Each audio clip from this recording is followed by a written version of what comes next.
My dear friends, stop what you're doing right now. Yes, right this second, because what I'm about to share could change everything for you.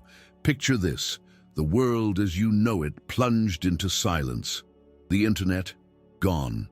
Not for an hour, not for a day, but for 10 long dark days. No messages, no news, no lifeline to the digital world you've leaned on for so long. Chaos creeping in, panic rising, and you, standing at a crossroads. Will you crumble or will you rise? This isn't some wild theory, it's a warning straight from the heavens, delivered by the mighty hand of Saint Michael, God's warrior himself. And if your spirit's been restless, if you felt that ache for something more, then listen close. This is the wake-up call you've been waiting for, and I'm here to show you how to turn it into your greatest victory through faith. Now, before we dive in, I've got to say something real quick. I've noticed so many of you watching these videos on Blessed Horizons, and I'm grateful, but a lot of you haven't hit that subscribe button yet. Come on, family, this is your chance to join us on this journey. Click subscribe right now. It's free, it takes 2 seconds, and you'll never miss a single revelation like this one. Trust me, you don't want to be left out when the next big truth drops. So are you ready? Let's step into this together, because what's coming isn't just a blackout. It's a divine reset, and I'm going to show you how to prepare your soul for it, starting with a truth that hit me like a thunderbolt. Now let's pull back the curtain and look at what's already happening around us, because the signs are there, if you've got eyes to see. Just a few days ago, on March 27th, 2025, the digital giant stumbled. Reddit and X, places where millions scroll mindlessly, went dark. Thousands cut off, screens blank, voices silenced in an instant. They called it a glitch, a hiccup in the system. But open your Bible to Matthew 16:3, where Jesus says, "You know how to interpret the appearance of the sky, but you cannot interpret the signs of the times." My friends, these aren't random failures, they're warnings, like the first ripples before a flood. And it's not just social media. That same week, ChatGPT, the AI so many idolize, fell mute. Even Major League Baseball's online pulse flatlined right as the season stirred. Coincidence? The world might shrug, but you and I, we know better. We see the hand of God shaking the foundations of a world too proud to look up. Think about it. What's your life like when the Wi-Fi drops for an hour? Frustration, right? Now imagine 10 days of that, multiplied across the globe. This isn't just about tech, it's about what we've built our lives on. We've traded altars for algorithms, prayer for pixels, and God's been patient, but his patience has a limit. These little outages, they're his whisper saying, "Wake up, child," before the silence roars. And here's where it gets real. If you've ever felt lost in the noise of this world, ever wondered why your soul feels heavy, this is why. We've drifted and he's calling us back. So as we peel this apart, let's ask, what's the first thing you'd do if your screen went black tomorrow? Hold that thought, because the answer might just lead you straight to the feet of the one who's been waiting for you all along. So, let's paint the picture, because this isn't some small flicker. It's a full-on blackout, 10 days of digital darkness crashing down on us. Imagine it. You wake up, grab your phone, and nothing. No emails buzzing, no X updates, no quick Google to figure out what's for dinner. Your laptop, a fancy paperweight. Businesses screech to a halt. Banks, markets, hospitals, all tangled in a web that suddenly snipped. The stock market, that golden calf of our age, plunges into the abyss, and the guy who swore he'd Venmo you for lunch, out of luck. It's almost funny, isn't it? How we've built a Tower of Babel out of Wi-Fi signals, only to watch it teeter. But here's the kicker. This isn't just chaos, it's a mirror, reflecting how much we've tied our souls to this fragile beast. And the Bible saw it coming. Revelation 18:11 speaks of merchants weeping when their trade collapses, their wealth gone in a flash. Sound familiar? That's the world we're barreling toward when this hits. Hospitals won't know who's sick, supply chains will choke, and those digital dollars in your account? Poof, unreachable. But here's where faith steps in. Psalm 46:1 says, God is our refuge and strength, an ever-present help in trouble. When the world panics, you don't have to, because this blackout, it's not just a test of your pantry, it's a test of your heart. Ever tried talking to God when your phone's dead? Maybe that's the point. So as we brace for this, let's shift gears, because the real question isn't just what'll happen out there, but what'll happen in here, in the quiet of your own spirit, when the noise finally stops. Now, let's get practical, because when this 10-day blackout strikes, the world won't wait for you to figure things out. Picture the grocery store the day it hits, shelves stripped bare faster than you can say loaves and fishes. Remember that miracle in John 6:9, where a boy's 5 loaves and 2 fish fed thousands? Jesus didn't need an app to make that happen, but you'll need a plan. Stock up now, food, water, the basics, for at least 2 weeks. Not because God won't provide, but because He's already whispering wisdom into your heart to act cash too. Those plastic cards won't swipe when the system's down, and digital wallets will be as useful as a Pharisee's prayer in a storm. But it's more than survival, it's stewardship. Genesis 41 tells us how Joseph stored grain before famine hit Egypt, not out of fear, but faith in God's warning. You're not hoarding, you're heeding.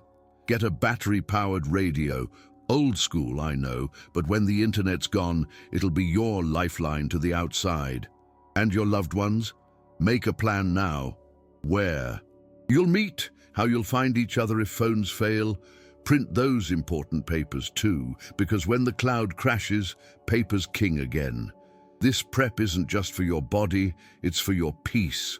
When chaos reigns, you'll stand steady, like Daniel in the lion's den, trusting the one who shuts mouths and opens doors.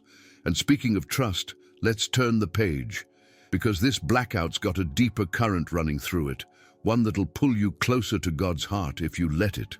Here's where it gets heavy, friends. This isn't just a power outage, it's a reckoning. Look at the world we've built, a glittering idol of tech, where we bow to screens and sacrifice silence at the altar of notifications. We've traded the still, small voice of God for the endless chatter of algorithms. Sound familiar? Exodus 23 cuts straight through it. You shall have no other gods before me. Yet here we are, worshipping a digital empire that's about to crumble. This blackout, it's God's megaphone, shouting what we've ignored. We've drifted too far, tethered our souls to a sinking ship. And when it goes dark, the elite, those puppet masters of power, will flail, their surveillance toys useless, their controls slipping like sand through their fingers. But don't miss this. It's also mercy. Think of Noah's Ark.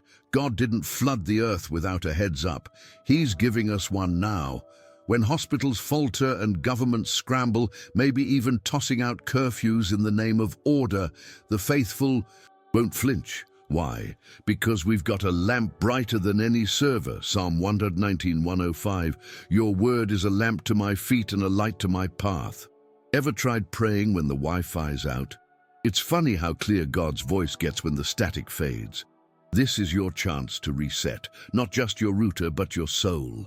So as the world unravels, let's lean in, because what you do in those 10 days might just rewrite your story with the one who's been knocking all along. Now imagine those 10 days unfolding. The world's in a tailspin, people pacing, clutching dead phones like they're waiting for a miracle, and maybe they are. But you've got a different script. While they despair, you're sitting with your family. No screens to steal your eyes, just voices, real ones, filling the room. Remember Luke 10:27, love the Lord your God with all your heart, and your neighbor as yourself. When was the last time you really did that, distraction-free? This blackout strips away the noise, and suddenly the things that matter, faith, family, the quiet, shine like gold in the rubble. Here's a challenge. Use those days to pray like never before. Try this.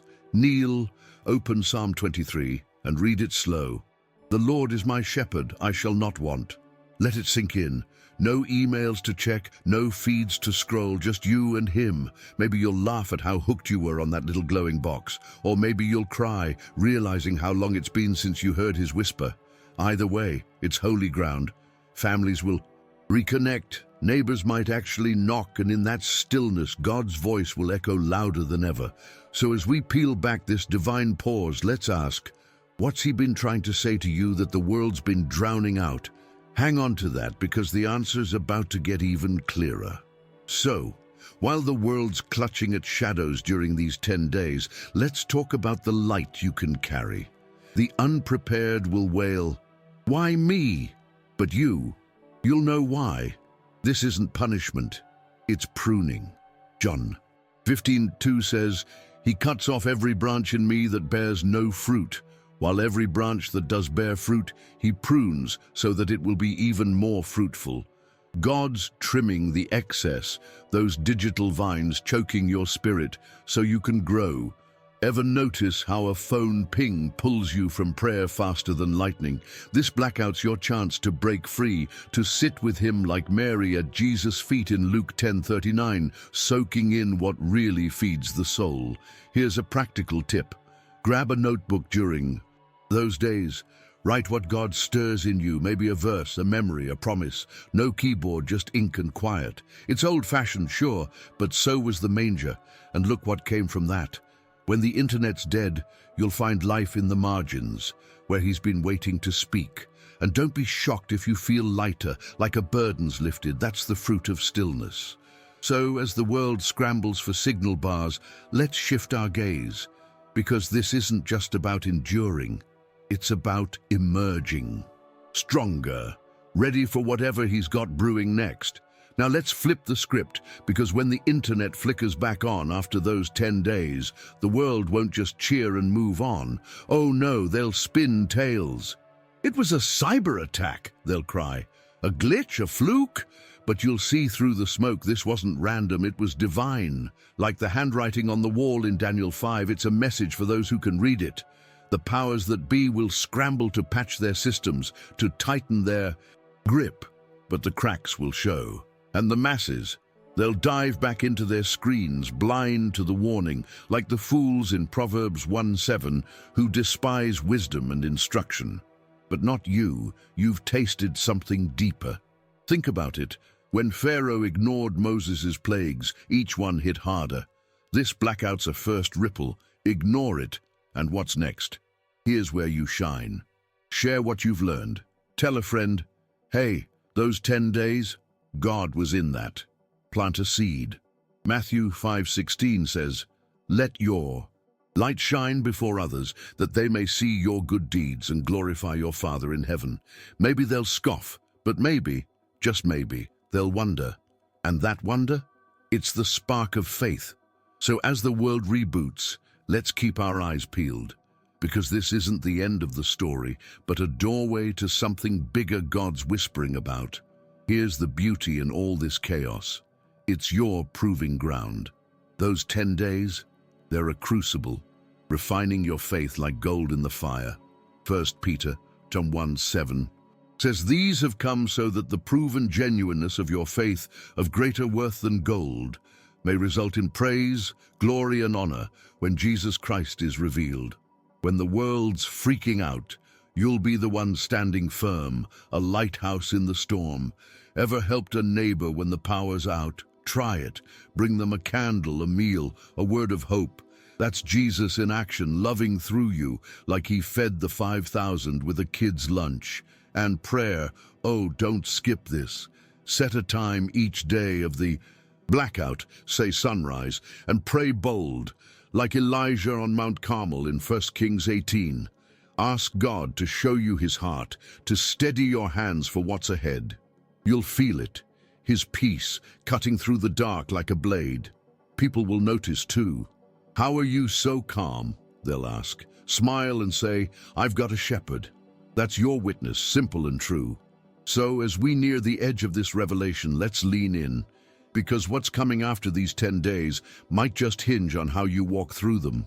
Now let's zoom out, because this blackout's not the finale, it's a prelude. Jesus warned us in Matthew 24:7-8, "Nation will rise against nation. There will be famines and earthquakes. All these are the beginning of birth pains." Birth pains mean something's coming, something big. This 10-day silence, it's a tremor, a signal to get your house in order, spiritually and practically. Ever thought about why God keeps nudging you to pray more, to dig into His Word? Maybe it's for this. Maybe He's prepping you not just to survive, but to lead, to be a voice when the world's lost its own. Try this. During those days, read Revelation 3:20 out loud. "Here I am. I stand at the door and knock. Let it hit you." He's knocking now, in the quiet. The world's too loud to hear it. But when the screens go dark, you will. And when they light up again, don't slip back. Keep that closeness. Pray over your coffee. Talk to Him in the car. Because if this is the warm-up, what's the main event? You don't have to know. Just trust the one who does. So as we wrap this journey, let's hold tight, because the real reward isn't just making it through. It's who you'll become when the lights come back on. And there it is, friends, a warning, a wake-up, a chance to step into faith like never before. These 10 days of darkness, they're not the end. They're your beginning, a divine reset to pull you back to the God who's been calling your name. So here's my question. What's one thing you'll do differently when the internet goes black? One prayer, one act, one moment with Him? Drop it in the comments. I want to hear your heart. And if this hit you deep, share it with someone who needs it. Don't keep this light under a basket. Quick favor, hit that subscribe button and tap the bell. You've seen what's coming. Don't miss what's next on Blessed Horizons. Up on your screen now, check out our last video. It's another truth bomb you won't want to skip. Thanks for walking this road with me. I'm praying for you. Always. See you soon, family. Stay blessed. So what do you think? Did I nail it, or should I tweak anything? Maybe adjust the tone, add more, or shift something? Let me know.